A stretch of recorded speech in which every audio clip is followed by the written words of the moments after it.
صدای ابوالفضل خالجی با هنرمندی علی احمدی، کاری از مهران اسماعیلی.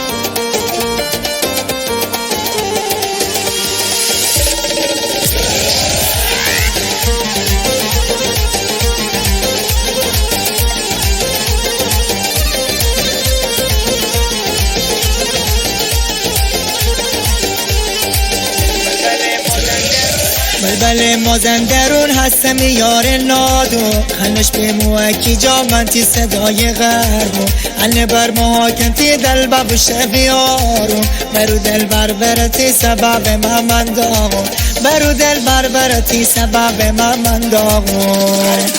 هر انه مثل لسوسی نکن خلکی جا، تنی جور مادر نزاید دنی ایران بلا.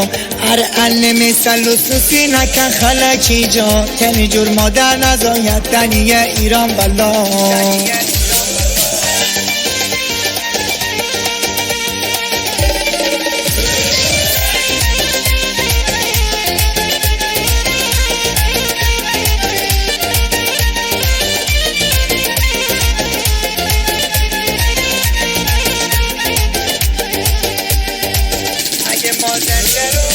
اگه مازندرون اتا دبوشه دل بر منیستشی جان ده من بو مشهور روشن.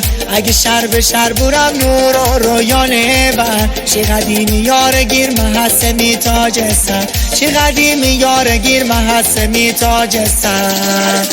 هر انه مثل لسوسی نکن خلکی جا، تنی جور مادر نزاید دنی ایران بلا. هر انه مثل لسوسی نکن خلکی جا، تنی جور مادر نزاید دنی ایران بلا.